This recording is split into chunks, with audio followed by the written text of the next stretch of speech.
We've been talking this morning about AI and about lots of exciting new developments and technologies. The thing that all of these things have in common is that they're all built with data. Data is the raw material which is powering the innovations with AI, innovations with platforms and programs that we've been hearing about today. And for those people who are represented in that data and who will stand to benefit from those technologies, this is truly globalization 4.0. But just let's think for one moment about those people who are not in the data. My team member based in Kenya did a small calculation before we came out here, and we looked at some of the different numbers and tried to work out which country is the most invisible in the data in the whole world.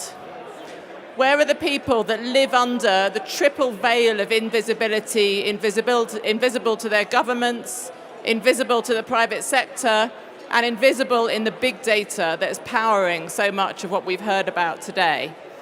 The answer to that prize that nobody wants to compete for is Chad.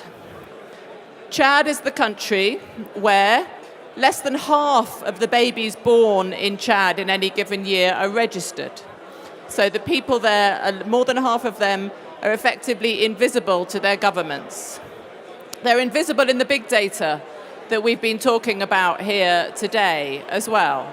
A tiny, tiny minority of people in Chad have access to mobile phones. Even fewer have regular access to the internet. And as far as the private sector is concerned, less than 1 in 10 people in Chad have a bank account. If you live in Chad, you're effectively invisible. You're not in this room, and you're not in any of these technologies that we see in the back that we're all so excited about. And invisibility really matters.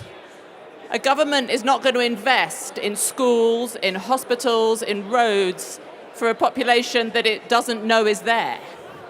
In the US, the 2015 census was used to guide 132 separate government programs and allocate about $675 billion worth of spending. Being in the data, being in the decisions means money, it means resources, it means investments. And not being in the data means none of those things. And imagine when an emergency strikes, in an even more life or death situation, an emergency strikes, an earthquake, an epidemic, health workers rush to the scene with blankets, with food, with medicines. But if they don't know who's there, if they don't know how many babies, how many pregnant women, how many elderly people, how do they know what to bring, and how do they know where to take it? Invisibility sometimes, in some places, can be a matter of life or death.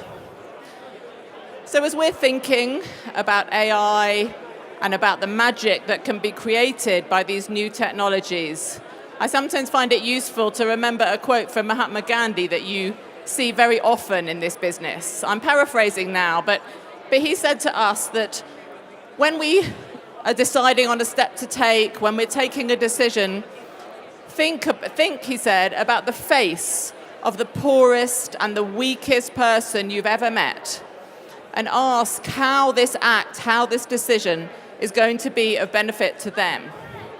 And I think as we're thinking about AI and blockchain and new technologies and all the things that are built with data, we should think about the population of Chad.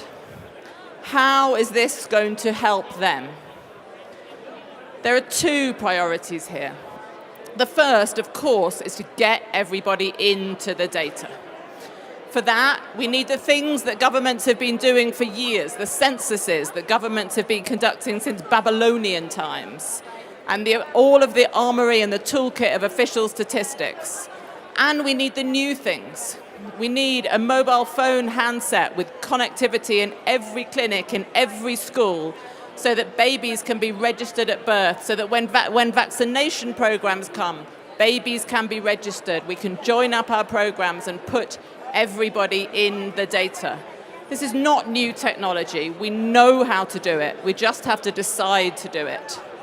And then we have to build things with people so that those people in Chad are represented not just in the data, but in the things that are built with the data.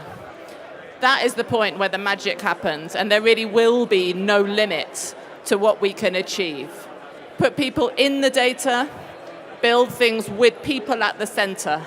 That's very much our business at the Global Partnership for Sustainable Development Data, and if it's your business too, then we'd love to work with you. Thank you.